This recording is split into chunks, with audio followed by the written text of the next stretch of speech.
क्या आपको पता है कि कर्नाटका गवर्नमेंट की नई जॉब रिजर्वेशन पॉलिसी के कारण स्टार्टअप और आईटी इंडस्ट्री कितनी परेशान है।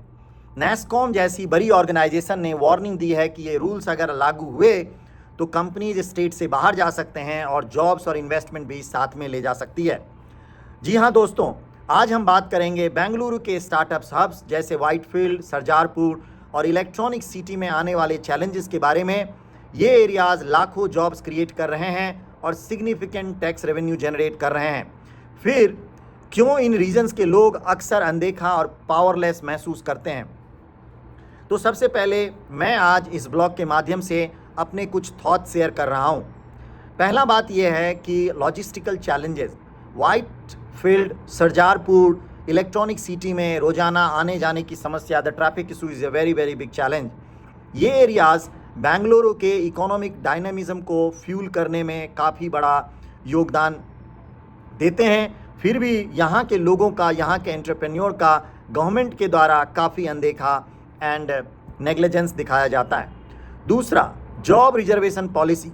कर्नाटका गवर्नमेंट की इनकॉन्सिस्टेंट जॉब पॉलिसी ने स्टार्टअप फाउंडर और आईटी इंडस्ट्री में फ्रस्ट्रेशन पैदा किया है।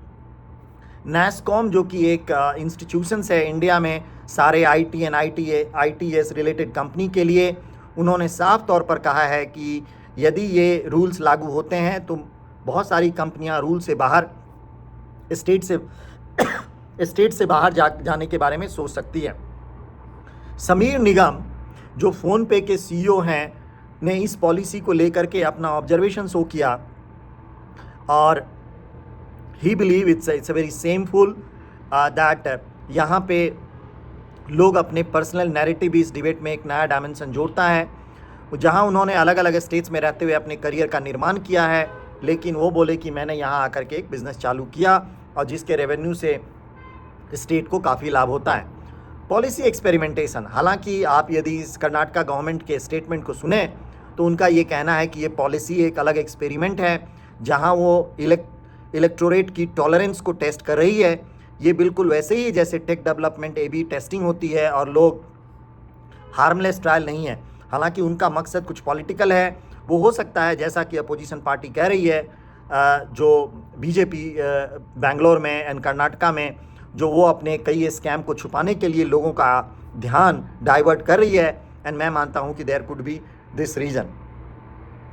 Then industry backbone at risk, और यदि ऐसा होता है और इसको यदि एग्जीक्यूट किया जाता है तो ये पॉलिसी स्टार्टअप और आईटी इंडस्ट्री के बैकबोन्स के साथ खेल रही है, जो बेंगलुरु की इकोनॉमिक सक्सेस के लिए बहुत ही क्रिटिकल है।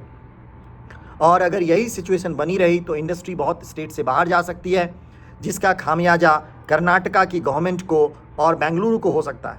इतना ही नहीं, ये दूसरे स्टेट में एक बहुत बड़े ट्रेंड को पैदा करेगी जो कि इंडिया के लिए, ओवरऑल इंडिया के सक्सेस के लिए काफ़ी हार्मफुल हो सकती है। यदि हर स्टेट अपना रिजर्वेशन पॉलिसी चालू करे then it will very very difficult to treat India as a country, as a union of state. And ये कैसी बात है कि जब हमारे लोग बाहर जाते हैं तो हम चाहते हैं हमारे साथ लोग डिस्क्रिमिनेट ना करें मेरे कंट्री, मेरे कलर, मेरे लैंग्वेज के हिसाब से। और हमारे अपने देश के लोग एक स्टेट से दूसरे जाते हैं, दूसरे स्टेट में जाएं तो हम उन्हें डिस्क्रिमिनेट करें। तो मेरा ये अपना ऐसा ओपिनियन है दैट ये काफ़ी डेंजरस एक पॉलिसी है और गवर्नमेंट को इसके लाने के बारे में सोचने की बात भी नहीं करनी चाहिए। और अपोजिशन पार्टी और जो कोर्ट्स हैं इसको यहीं पे रोक लगाना चाहिए। यदि आप मेरी बात से सहमत हैं तो प्लीज़ शेयर योर कमेंट्स